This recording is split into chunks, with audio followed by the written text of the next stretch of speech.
देख रहे हैं माधव सप्रे की कहानी। एक टोकरी भर मिट्टी है।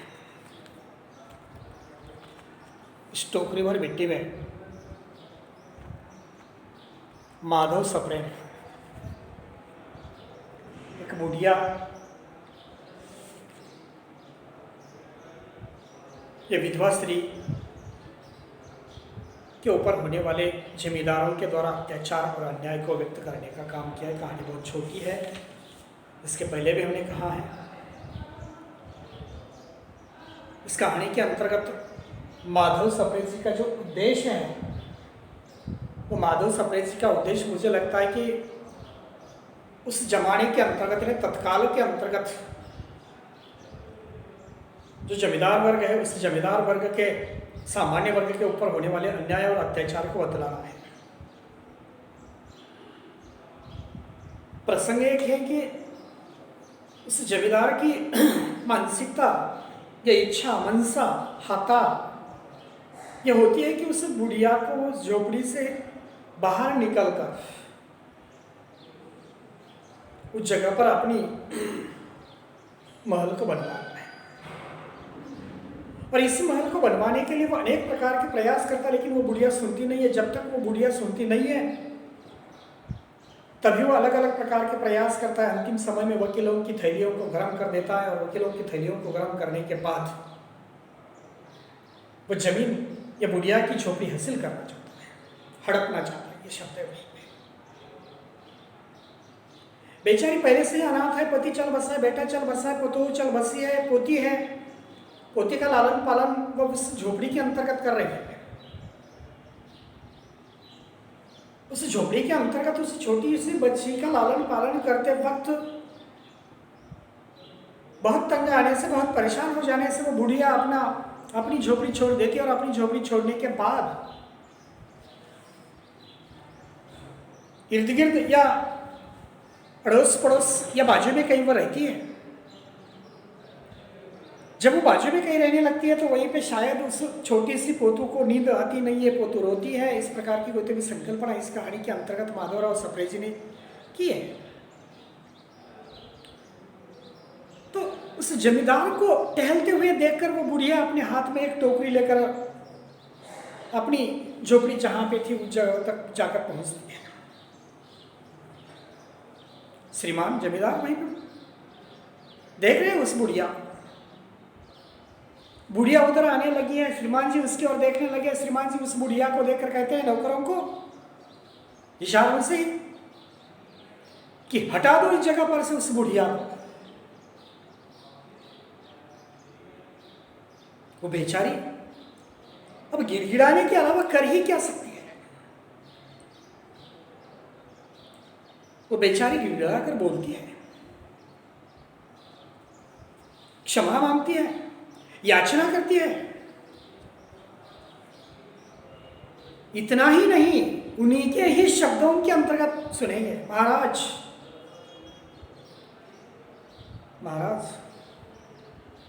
अब तो ये झोपड़ी तुम्हारी ही हो गई है, मैं उसे लेने नहीं आई। महाराज क्षमा करो, तो एक विनती है।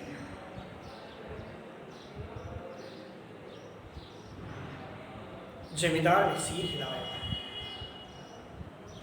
सिर हिलाने के बाद वो बुढ़िया कहती है, जब से ये झोपड़ी छूटी है ना, तब से मेरी पोती ने खाना पीना सब कुछ छोड़ दिया है। जब से ये झोपड़ी छूटी है ना, तब से मेरी पोती ने खाना पीना छोड़ दिया है। मैंने बहुत बार उसे समझाने की कोशिश की,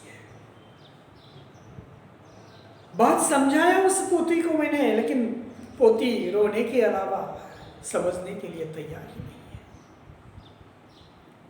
वो मेरा कुछ मानती ही नहीं है।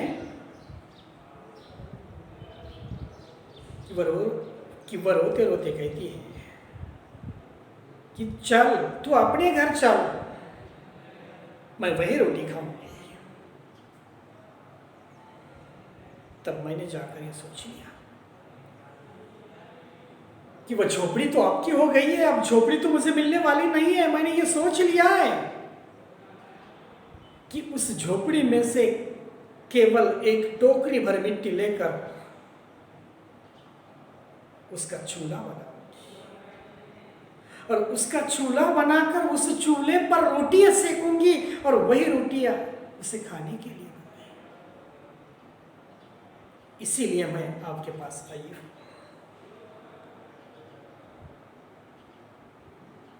इस पर मुझे भरोसा है कि आप मुझे एक टोकरी भर मिट्टी दोगे, केवल एक टोकरी भर मिट्टी। मैं झोपड़ी नहीं मांगती, मैं वो जगह नहीं मांगती, मैं केवल आपको एक टोकरी भर मिट्टी मांग रही हूं।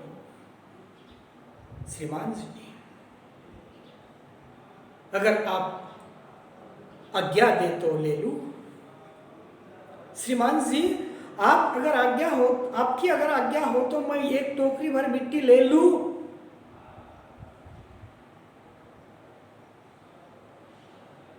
विधवा श्रीमान जी की ओर देखते देखते उस झोपड़ी में चली गई है।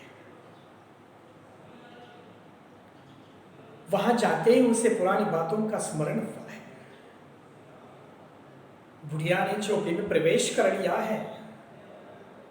प्रवेश करते ही उसे अपनी सभी पुरानी बातों की याद आती है,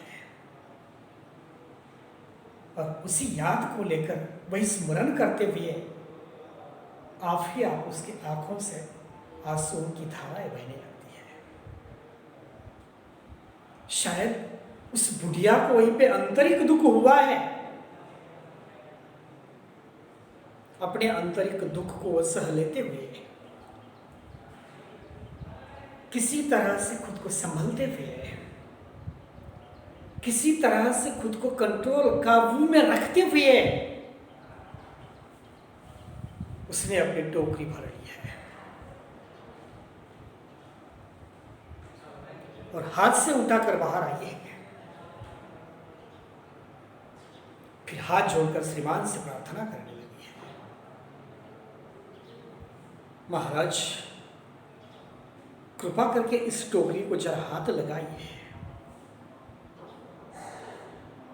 जिससे आपके सहारे पर मैं अपने सिर पर धरूं। जमींदार साहब तो पहले से ही नाराज हुए थे उस बुढ़िया के ऊपर। जमींदार साहब पहले से ही उस बुढ़िया के ऊपर नाराज हुए थे,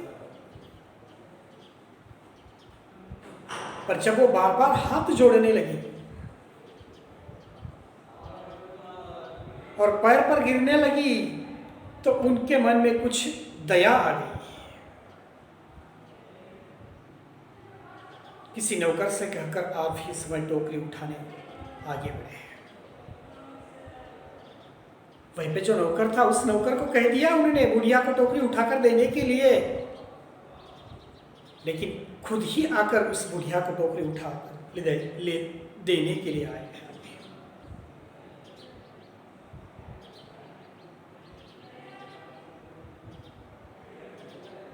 जिस वक्त उसने उस टोकरी को, जमींदार ने उस टोकरी को हाथ लगाया, तब उस जमींदार को पता चला है कि ये जो काम है टोकरी उठाने का, ये मेरा काम नहीं है, ये मेरी शक्ति से बाहर है।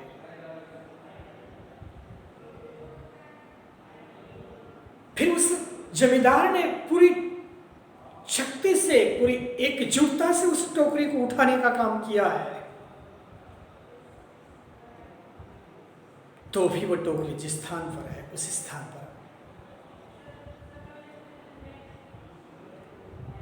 वहां से एक हाथ भी ऊंची नहीं हुई है। और वो लज्जित होकर कहने लगा है, नहीं, ये टोकरी हमसे नहीं उठाई जाएगी। तब उस बेचारी बुढ़िया विधवा को लगा कि जमींदार महाराज मुझ पर नाराज है। वो जमींदार से कहने लगी है, महाराज नाराज न हो, आपसे एक टोकरी भर मिट्टी नहीं उठाई जाती, और इस झोपड़ी में तो हजारों टोकरियां मिट्टी पड़ी है। उसका भार आप जन्म भर क्यों कर उठा सकोगे? आप ही इस बात पर विचार कीजिए।